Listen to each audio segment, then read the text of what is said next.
পরের দিকে আমাদের ভাগ্য এতটাও ভালো ছিল না। জোরে বৃষ্টি পড়ছে, এখন আমরা কি করব? ভাই কেউ এদিকে এসো, এটাকে ধরো, ওটা ভেঙে যাচ্ছে। আমি বাড়ি যেতে চাই। সবাইকে গুড মর্নিং। Good morning. আরেকবার বলো দেখি, সবাইকে গুড মর্নিং।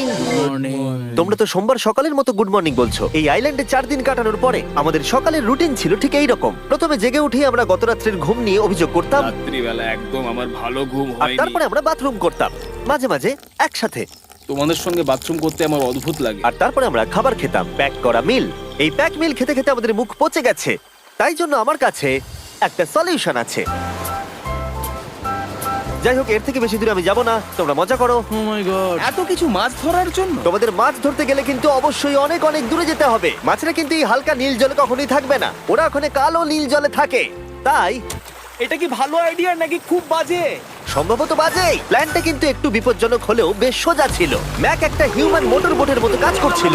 শেন আর নোলানকে টেনে টেনে মাছ সমুদ্রে নিয়ে গেল। আর শেনকে এখন যে কাজটা ভালোভাবে করতে হবে সেটা হলো ওকে মাছ ধরতে হবে, আর আমরা যাতে ভালো করে খেতে পারি তার ব্যবস্থা করতে হবে। তোমরা দড়ি ধরে আছো তো? আমি 500 ফুটের একটা দড়ি এনেছিলাম যেটা দিয়ে ওদেরকে বাঁধা আছে, তাই ওদের কোনো সাহায্য লাগলে আমরা ওদেরকে টেনে নিয়ে আসতে পারবো, তাই না চ্যানেলার? হ্যাঁ দড়ি এখনো আছে তো? হ্যাঁ, অনেকটা দড়ি আছে। ম্যাক, তুমি ঠিক আছো তো? হ্যাঁ, ম্যাক ওদেরকে এখনো টানছে। আমাদের এই দড়িটা খুলে ফেলা উচিত, এটার জন্য আরো ভারী লাগছে। পরে অসুবিধা হলে বলতে পারবে না কিন্তু। আমরা দড়িটাও খুলে দিয়েছি আর বিচ থেকে অনেকটাই দূরে আছি। আর ওদের সি সিকনেসের হাত থেকে বাঁচার কোনো উপায় নেই। ওইদিকে মেঘ করেছে। হ্যাঁ, দেখতে পেয়েছি। আমাদের তাড়াতাড়ি করতে হবে। মনে হয় বৃষ্টি হবে। তাই মনে হচ্ছে। আমার মনে হচ্ছে দড়িটা কোনোভাবে ছিঁড়ে গেছে। এ বাবা, মনে হয় আমরা এখন মাছ ধরা শুরু করতে পারি। কিন্তু ম্যাক তো এখনো জলে আছে। বন্ধুরা, তোমাদের দড়িটা ছিঁড়ে গেছে। তুমি নিচে কোনো মাছ দেখতে পাচ্ছ? আমি দেখতে পাইনি। এখনো দেখতে আরে, পাইনি। দড়িটা ছিঁড়ে গেছে তো। এই দেখো, তুমি কিছু পেয়েছো? হ্যাঁ হ্যাঁ, এই দেখো। আমরা একটা মাছ পেয়েছি। দাঁড়ো দাঁড়ো, তুলছি। আমরা মাছ পেয়েছি। আমরা পেরেছি। 2 ঘন্টা মাছ ধরবার পরে 200টা মাছের ক্যালোরি বার্ন করে ওরা একটা মাছ ধরে নিয়ে এসেছে। এটা এখন খাওয়া যেতে পারে? হ্যাঁ অবশ্যই। এটা টেস্ট একদম সুপারমার্কেটের মাছের তুমি মতো। জানো না সুপারমার্কেটের মাছ কোথা থেকে আসে? কোথা থেকে? সমুদ্র থেকে। এবং সমুদ্র থেকে পাওয়া মাছের টেস্ট সত্যি ভালো ছিল। তবুও আরো কিছু ভালো খাবার সময় এসেছিল। স্মোর্স। প্রথমে স্টিকের ব্যাকটেরিয়াগুলোকে মেরে ফেলতে হবে। ও, আমি তো সেটা জানতাম না। মনে হচ্ছে তুমি এর আগেও স্মোর্স খেয়েছো। হ্যাঁ, যেহেতু আমি একটা চকলেট কোম্পানির মালিক। ও ম্যাক, আহ! তুমি কি করছো? ও ও মাই গড। এবার ফেস্টিভ্যাল চকলেটটাকে নাও, এটাকে এইভাবে চাপো, এখনো গরম রয়েছে। এই দেখো, একবার এইভাবে। এটাকে দেখো। আমাদের নতুন ফেস্টিভ্যাল বার অবশ্যই ট্রাই করো। সবাই এটাকে খুব পছন্দ করছে এবং বেশিরভাগ স্টোরি এটা পাওয়া যাচ্ছে। চিন্তা করো না, আমরা খুব তাড়াতাড়ি এটাকে রিস্টক করার চেষ্টা করছি। তোমরা এর আগে স্মোর খেয়েছো, কিন্তু ফেস্টিভ্যালের সাথে খেলে এটাকে আরো বেশি ভালো লাগবে। রাত হয়ে গেছে, আমরা এখন শুয়ে পড়েছি আর বৃষ্টি শুরু হয়ে গেছে। আমরা যখনই সার্ভাইভাল ভিডিও বানাই তখনই কেন ঘুমানোর সময় বৃষ্টি চলে আসে বলো তো? আমার মনে হয় 4 নম্বর দিনটা খুবই ভালো কেটেছে। হ্যাঁ, ঠিক বলেছো। ও মুরগি ধরেছে, আমি মাছ ধরেছি। আরো 3টে দিন আমাদের এইভাবে কাটাতে হবে।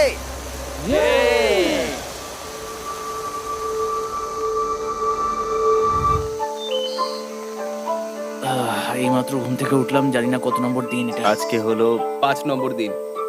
আমি বলতে যাচ্ছিলাম এই আইল্যান্ডটাকে বেছে নেওয়ার অন্যতম কারণ হলো এখানে অনেক পুরনো বাড়ির ধ্বংসাবশেষ, এছাড়া আরো অনেক কিছু রয়েছে। আর যদিও এগুলো রয়েছে পাহাড়ের একদম উপরে, তাই আজকে আমরা সেগুলোকে এক্সপ্লোর করব। হ্যাঁ, করব। না, করব না। আর যেহেতু আমরা ওখানে যাওয়ার জন্য সকলেই রাজি হয়েছি, কিন্তু খালি পেটে যাওয়াটা ঠিক হবে না, তাই আমরা এখন সবাই খেয়ে যাব। তাই আমরা আমাদের ব্রেকফাস্টটা সেরে নিলাম। আর ঠিক তখনই নোলান বিচের মধ্যে কিছু একটা দেখতে পেল। ওই দিকটাই দেখো একবার। কি আছে ওখানে? ওখানে একটা ছাগল আছে। কি বলছো ভাই? আরে ওই দেখো। ম্যাক, তুমি কিন্তু একে খাবে না। তুমি আমি আটকাতে পারবে না। না, ছাগল পালাও এখান থেকে। জিমি! পালিয়ে যাও, যাও এখান থেকে, দৌড়ে পালিয়ে যাও। ইয়েস! তুমি বারবার এমন কেন করছো? ও আমাদের বন্ধু। না, ওটা একটা খাবার জিনিস। প্রত্যেকবারের মতো এবারেও জিমি আমার খাবারটাকে তাড়িয়ে দিল। ম্যাকের হাত থেকে আরেকটা প্রাণীকে বাঁচাবার পরে এবার আমরা ওখানে যাবার জন্য বেরিয়ে পড়লাম। ঠিক আছে, চলো যাওয়া যাক। আমাদের জল প্রায় শেষ হয়ে এসেছে। অ্যাডভেঞ্চারের জন্য তো কিছুটা প্রয়োজন। তোমরা যাও, আমি চেষ্টা করছি এর মধ্যে নারকেলের জল ভরে রাখা। তাহলে ঠিক চলো। আছে, তোমরা এগো, আমি 1 সেকেন্ডের মধ্যে আসছি। ওরা জানে না যে আমি ওদের জন্য একটা সারপ্রাইজ পাহাড়ের একদম উপরে রেখেছি। কিছুক্ষণ পরেই তোমরা সেটা দেখতে পাবে। তুমি পেছনে দাঁড়িয়ে ক্যামেরার সাথে কি কথা বলছো? হ্যাঁ, আমি বলছিলাম তুমি কেমন ভাবে $1.5 মিলিয়ন হেরেছো। ও হ্যাঁ। সবাই আমার পিছনে এসো। জিমি, আমি তোমাকে বিশ্বাস করি। ভাবলাম আমরা মাউন্টেনের উপরে উঠে পড়েছি, কিন্তু আসলে আমরা মাউন্টেনের বেস অব্দি যাইনি। আর যতক্ষণ আমরা পাহাড়ের উপরে উঠছি আমি তোমাদের ওয়েস্টার্ন ইউনিয়ন সম্পর্কে বলে দিই। ওয়েস্টার্ন ইউনিয়ন পৃথিবীর যে কোনো প্রান্তে বন্ধু বা পরিবারকে টাকা পাঠানো সহজ করে দিয়েছে। ঠিক আছে, আমরা উপরে উঠছি। তুমি কথা বলতে থাকো জিম, আরে আমার জন্য দাঁড়াও। আমাদের ওই উঁচুটাতে যেতে হবে। ওয়েস্টার্ন ইউনিয়নের একটা ফ্রি ওয়েবসাইট আর অ্যাপও আছে যেটাকে চালানো খুব সহজ আর খুব সিকিউর। মানে আমার ঠাকমা ইউজ করতে পারবে তো? হ্যাঁ নিশ্চয়ই পারবে ম্যাক। আর এখানে আসার আগে ওয়েস্টার্ন ইউনিয়নকে ব্যবহার করে আমি একটা বোটকে পে করেছি। ও ভাই একটু সাবধানে। ওয়েস্টার্ন ইউনিয়ন আমাকে এক সেকেন্ড দাও। তার সাথে যে বোট চালাচ্ছে তাকেও আমি ওয়েস্টার্ন ইউনিয়ন ব্যবহার করে পে করেছি, কারণ 100 বছর ধরে ওরা এটা করে আসছে। আমি জানি আমার টাকাটা পৌঁছে যাবে, এমনকি আমি আমেরিকাতে থাকলেও। দেখো আমরা আমাদের বিচ থেকে কতটা দূরে চলে এসেছি। এই ওটা কি একটা রেনবো? এই দেখো ওটা একটা রেনবো। ও হ্যাঁ, কি সুন্দর। এটা তো দারুণ। আমি ডেভি ডাউনার নই, কিন্তু ওই দিকটা দেখে মনে হচ্ছে বৃষ্টি আসতে চলেছে। কালো মেঘ দেখে বলছো? হ্যাঁ, ওই কালো মেঘটাতেই প্রচুর তোমার কথা বৃষ্টি শুনে হবে। আমি খুব কষ্ট পেলাম। এখান থেকে তোমরা সেনকে দেখতে পাবে। ও শেল্টারটা ঠিক করছে। সেন আমাদের রাতের খাবার বানাবে। সেন! আমি ওদের দেখতে পাচ্ছি। ও শুনতে পেয়েছে। তুমি বোকা হলে হাত নাড়াও। ও আরে ও হাত নাড়াচ্ছে। আমরা এখান দিয়ে ফেরার সময় অন্ধকার হয়ে যাবে তো। হ্যাঁ। আমরা দেখবো কি করে? ও সেটা পরে দেখা যাবে। এখান থেকে যদি কেউ পড়ে যায় তাহলে তার ভাগ্য খারাপ। ও ঠিক আছে তো? তুমি ঠিক আছো? বেঁচে আছি। ওদিকটা একবার দেখো বয়েজ, চলে এসো, চলে এসো দিকে। এখানে তোমাদের স্বাগত। ও এটা তো দারুণ। ভাই এখানে ইয়েলো বক্সটা কি করছে? হ্যাঁ, ওই বাক্সটা কি আছে? ভালো হয়েছে জিজ্ঞাসা করলে। আমি ওয়েস্টার্ন ইউনিয়ন ব্যবহার করে কিছু লোককে $10,000 দিয়েছি এটাকে এখানে নিয়ে আসার জন্য। সত্যি? নোলান তোমার ব্যাগে একটা ক্রোবার আছে। কি মনে হচ্ছে ভেতরে কি আছে? জল জল। Pizza? তুমি জানতে যে আমাদের জল শেষ হয়ে যাবে, সেই জন্য তুমি এখানে এক্সট্রা জল রেখে দিয়েছো। সেটাকে খোলার সময় বলি, ওয়েস্টার্ন ইউনিয়ন ডাউনলোড অথবা সাইন আপ করার এটাই সবথেকে ভালো সময়। তোমাদের ফার্স্ট ট্রানজাকশন হলো ফ্রি। তাই westernunion.com/MrBeast এ যাও। আমি এই ক্রেটটা জল আর খাবার দিয়ে ভর্তি করতে পারতাম, কিন্তু আমি তার থেকেও ভালো কিছু এখানে নিয়ে এসেছি। ম্যাক, এই ছবিটা দেখে তোমার কিছু মনে পড়ছে? এই নাও, এখানে তুমি $8 লাখ হেরেছিলে, আর এখানে তুমি $7 লাখ হেরেছিলে। ভাই কেন এই সব তুমি এখানে দেখবে, কেন? এক সেকেন্ড চিন্তা করো না। ও $1.5 মিলিয়ন হেরে গেছে বলে আমি কিন্তু ওকে নিয়ে একদমই মজা করছি না। তাই? কিন্তু শুরু থেকে তুমি তো সেটাই করে যাচ্ছ। আমি এটা এই জন্য করেছি যাতে তুমি জেতার আরেকটা শেষ সুযোগ পাও। কি বলছো? কিন্তু এটা তোমার শেষ সুযোগ। তুমি আমায় আরেকটা চান্স দেবে? হ্যাঁ, তোমার শেষ আমি চান্স। আরেকটা চান্স পেয়েছি। আমার লাস্ট ভিডিও দেখলে কমেন্টে শুধু লেখা আছে, দেখতে পাবে ম্যাককে ফিরিয়ে আনো, ম্যাককে ফিরিয়ে আনো। আশা করি তুমি জিতবে। আরো একটা চান্স পেয়েছি। তোমার চান্সের থেকেও বেশি ইম্পর্টেন্ট। চলো এই জায়গাটা একটু ঘুরে দেখা যাক। আরেকটা চান্স ভাই, এবারে কিন্তু আমি জিতে দেখাবোই। এই বিল্ডিংটা প্রায় 100 বছরের পুরনো। 100 বছর আগে এটাকে যারা বানিয়েছিল তারা কি ভেবেছিল কিছু ইউটিউবার্স এটাকে দেখতে আসবে? ও এটা তো অসাধারণ। ক্যাকটাসটা ওপরে কি করছে? ক্যাকটাসটা কি হামাগুড়ি দিয়ে ওপরে উঠে গেছে নাকি ওকে কেউ রেখে এসেছে? ক্যাকটাসরা হামাগুড়ি দিতে পারে না জিমি। ওদের পা নেই। ও মাই গড। চলো অন্য দিকটাও দেখা যাক। এখানেও ধ্বংসাবশেষ রয়েছে। ভাই এখানটা একবার দেখো, গাছটা কিরকম দেওয়ালটাকে এদিক ওদিক থেকে পুরো জড়িয়ে ধরেছে। তোমাদের কি সবার এখানে ভালো লাগছে? যেহেতু আমি একটা চান্স পেয়েছি তাই আমি হ্যাঁ বলবো। ঠিক আছে, একে আমরা ছেড়ে দিলাম। তোমাদের দুজনের ভালো লাগছে? না। বক্সের ভেতর পিৎজা ছিল না, তাই না? এর সাথেই পঞ্চম দিনের সূর্য অস্ত যেতে শুরু করলো, আর আমরা ক্যাম্পে ফিরে যাওয়ার আগে সবাই একসাথে মিলে পাহাড়ের চূড়ায় উঠলাম। তোমরা ছাড়া আর কারোর সাথে পাহাড়ের চূড়ায় উঠে আমি এতটা মজা পেতাম না। Thank you. হয়তো রক জনসনের সাথে উঠলে পেতাম, ও আচ্ছা। কিন্তু তাছাড়া আর কারোর সাথে নয়। ভাই একটা কথা বলতে চাই, এটা আমার সারা জীবন মনে থাকবে। হ্যাঁ আমারও। আমার মনে হচ্ছে এই দৃশ্যটা আমাদের পরিশ্রমকে সফল করলো। ক্যাম্প পরিষ্কার করে দিয়েছি, বৃষ্টির থেকে বাঁচার জায়গা হয়ে গেছে, নারকেলের জল আর খাবারও তৈরি, আর জলও যথেষ্ট আছে। অন্ধকার হয়ে আসছে, মানে আমি বলতে চাইছি এতটা দূরেও দেখা যাচ্ছে না। আমি জানি না যে ওরা এই মাউন্টেন পেরিয়ে অন্ধকারের মধ্যে জঙ্গল দিয়ে কি করে নিচে নেমে আসবে। এটা তো রাত্রে আরো বেশি ভয়ানক। আও ক্যাকটাস, আও কি হলো? কি একটা ছিল এইখানে। কিন্তু এটা আমরা জানতাম না যে রাত্রের অন্ধকারে কাঁটা আমাদের কাছে সব থেকে বড় বাধা ছিল না। কিছু দূর পরে আমাদের রাস্তা শেষ হয়ে গেছিল, আর সেটা জঙ্গলের একদম মাঝখানে হওয়ায় সমস্যা আরো জটিল হয়ে পড়লো। আমরা এখন কোথায়? এবার কোন দিকে যাবো আমরা? দাঁড়াও, আমি তিনটে রাস্তা দেখতে পাচ্ছি। এইদিকে একটা রয়েছে আর এইদিকেও একটা রাস্তা রয়েছে। মানে তুমি তুমি কি নিশ্চিত ঠিক তো? বলছো? কোন দিকে যাবো? আমার সেটা মনে হয় না। সবাই আমার পিছনে এসো, আমি একটা র্যান্ডম ডিরেকশন চুজ করছি। দাঁড়াও, আমার মনে হচ্ছে লেফটে যেতে হবে। ও, না না, এদিকে রাইটে যেতে হবে। আরে বৃষ্টি পড়ছে। সেদিন হয়তো আমাদের ভাগ্যটা বেশিই ভালো ছিল, কারণ রাস্তা হারানোর সাথে সাথে বৃষ্টি পড়তেও শুরু করে দিল। তুমি ঠিক জানো তো এদিকে যেতে হবে? জিমি, এদিকে আমরা এসো। কোথায় যাবো? আরে আমি বলেছিলাম লেফটে যেতে। এই চ্যান্ডেলার, আসো আমার সাথে। চ্যান্ডেলার, তুমি কতটা শিওর? আমি 10% শিওর যে এদিকে যেতে তোমার হবে। মনে হয় না 90% বেশি ভালো? তুমি 90% শিওর? তাড়াতাড়ি করো, আমরা অচেনা পাহাড়ের উপরে দাঁড়িয়ে আছি। চলো, বৃষ্টি পড়ছে। এখন চলো, আমরা কি চলো। করব সেটা আগে ঠিক করতে হবে। কি জানি, ও ভাই, আবহাওয়া কিন্তু খুব খারাপ। পা পিছলে যাচ্ছে কিন্তু। আমার মনে হয় না আমরা এই রাস্তাটা দিয়ে এসেছিলাম। ও, আমি এক্ষুনি পড়ে যাচ্ছিলাম। আমাদের ভাগ্য আর কত বেশি খারাপ হবে।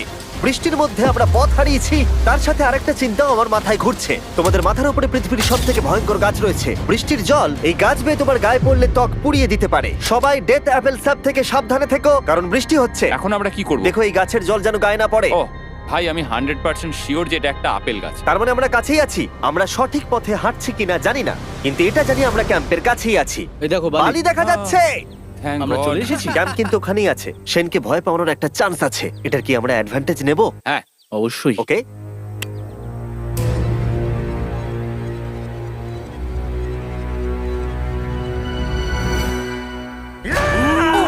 ও মাই গড, তোমরা আমাকে ভয় পাইয়ে দিয়েছো। আমরা পেরেছি। আমরা ফিরে এসেছি। আমি ডিনার আর নারকেলের জল রেডি করে রেখেছি। বাহ, খুব ভালো।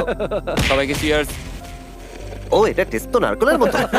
ট্রেকের পরে আমরা খেলাম, আমরা স্নান করলাম, আর গা মোছার সময় আমরা প্রাণ ভরে আকাশের তারা দেখলাম। কারণ সমুদ্রের মাঝখানে থাকার সময় তোমার মনে হবে তুমি যেন অন্য কোনো গ্রহেতে চলে এসেছো। কিন্তু অপ্রত্যাশিতভাবে রাত্রে এমন কিছু হতে চলেছিল যার ভয় আমরা চ্যালেঞ্জের শুরু থেকেই পাচ্ছিলাম। পুরো ভিজে গেছে। বন্ধুরা, বাজে খবর আছে। আমাদের শেল্টারের উপরে অনেক জল জমে গেছে। আমি জানি না আমাদের এর তলায় থাকাটা সেফ হবে কিনা। আমাদের শেল্টারকে আপগ্রেড করার অনেক চেষ্টা করা সত্ত্বেও ঝড়ের সময় জল ছাদের উপরে জমছিল। আমাদের উপরে অনেক জল রয়েছে। আচ্ছা, জলের ভারে স্ট্রাকচারটা ভেঙে পড়বে না তো? আর যদিও আমাদের এই সময় ঘুমের খুবই প্রয়োজন ছিল, তবু আমাদের উঠে এই সমস্যার মোকাবিলা করতে হলো। ও মাই গড, অনেক জল জমে আছে। আমাকে সারা রাত ধরে এই বৃষ্টি একটু ঘুমোতে দেয়নি আর খুব জ্বালিয়েছে। আর 2 ঘন্টা বৃষ্টি হবার পরে এই ভাঙা ক্যাম্প এবং ভেজা বিছানা দেখে মনে হচ্ছে না আজকে রাত্রে আমরা আর একটু ঘুমোতে পারবো। রাত্রি বেলায় এমন বৃষ্টি, এটা এই চ্যালেঞ্জের সব থেকে বাজে এক্সপিরিয়েন্স। আমি খুবই ক্লান্ত। আশা করব খুব তাড়াতাড়ি সব ঠিক হয়ে যাবে। আর যদিও আমাদের অবস্থা খুবই খারাপ ছিল, তবুও অপেক্ষা করা ছাড়া আর কোনো উপায় ছিল না। আমি মিথ্যে কথা বলবো না, গত রাত্রের বৃষ্টি খুবই ভয়ানক ছিল। আমি জানি না এত ঠান্ডা আমার কখনো লেগেছে কিনা। জানি না। তুমি আজকে কি করতে চাও নোলান? জানি না, কিছু করতে ভালো লাগছে না। আমার আর এখানে থাকতে ভালো লাগছে না। এই জায়গাটা আর আমার ভালো লাগছে না। আমি মিথ্যে বলবো না, আমি সত্যিই ক্লান্ত হয়ে পড়েছি আর আমি বাড়ি যেতে চাই। এবার এই আইল্যান্ডটা মনে হচ্ছে আমাদের পরীক্ষা নিচ্ছে। এই সব কিছু যেন একটা দুঃস্বপ্নের মতো মনে হচ্ছে। আর 6 দিনের শারীরিক পরিশ্রমের পরে আমাদের মানসিক অবস্থাও খারাপ হতে শুরু করেছিল। এভাবে শুধু প্যাকড ফুড খেয়ে বাইরে বেশিক্ষণ রোদের মধ্যে ঘোরা যায় না। মনে হচ্ছে আমার এবার শরীর খারাপ হবে। আমার সত্যি এটা মনে হচ্ছে। আমার মাথা ব্যথা করছে, আমি খুবই ক্লান্ত। এটা পরিষ্কার যে আমাদের কিছু কঠিন পদক্ষেপ নিতেই হবে যদি আমরা এই চ্যালেঞ্জটাকে কমপ্লিট করতে চাই। আমি একটা পিচ কোবলার খুঁজছি। আচ্ছা, তুমি কি পিচ কবলার খুঁজছো? এই দেখো, আমি একটা পেয়েছি। তাই সবার মুড ঠিক করার জন্য আমরা সবাই মিলে ক্যান্ড কোবলার খেলাম ব্রেকফাস্টে। দারুণ খেতে। হ্যাঁ, দারুণ খেতে। হ্যাঁ। সত্যি ভালো। আর এই আনঅর্থোডক্স ব্রেকফাস্টের সাহায্যে চ্যান্ডলার খুশি হয়ে আমরা গেছে। আবার আগের মতো হতে শুরু করলাম। নোলান, ভাই, তুমি তো সোজা গাছে মারলে। আর এটা ডিসাইড করে ফেলেছিলাম যে আমরা 6 নম্বর দিনটা কিভাবে সার্ভাইভ করব, একে অপরের সাথে মজা করে। এটা তো খুব গরম। আর আমি অনুভব করতে শুরু করলাম যে যদিও আমরা অনেক কষ্ট সহ্য করেছি, আমরা পৃথিবীর সবথেকে ভারী সিট কেন বেছে নিয়ে এলাম। এই পুরো ট্রিপটায় আমরা অনেক মজা করেছি, সবাইকে cheers। অনেক অ্যাডভেঞ্চার ছিল। এরকম মুহূর্ত পাওয়া খুবই কঠিন। আর যখনই আমার এই চ্যালেঞ্জের কথা মনে পড়বে, তখন হয়তো খারাপ সময়গুলোর কথা মনে পড়বে না, যতটা ভালো সময়গুলোর কথা মনে পড়বে। জায়গাটা বেশ ভালোই। আর আমাদের চ্যালেঞ্জের 6 নম্বর দিন অবশেষে শেষের মুখে। আমরা আমাদের এই আইল্যান্ডের শেষ রাত সেলিব্রেট করছি একটা বড় আগুন জ্বালিয়ে। এখানে বসলে অনেক বেশি তাপ লাগছে। হ্যাঁ, আমি ঘুমিয়ে বেশি গেলাম। বড় হয়ে গেছে। কালকে সকালে আমরা ঘুম থেকে উঠলে আমাদের চ্যালেঞ্জ শেষ হয়ে যাবে। আর 7 নম্বর দিনে যেই সূর্য উঠলো, চলো, এখান থেকে বেরোতে হবে। আমরা ক্যাম্পটাকে ভেঙে দিয়ে চারপাশ পরিষ্কার করে একটাই কথা ভাবছিলাম, এখান থেকে বেরোনোর কথা, আর কোনোদিন এখানে ফিরে না আসার কথা। আর এখান থেকে বেরোনোর আগে আমি একটা কথা বলতে চাই, ভিডিওটা দেখার জন্য সবাইকে অনেক ধন্যবাদ। তোমাদের জন্যই এই সব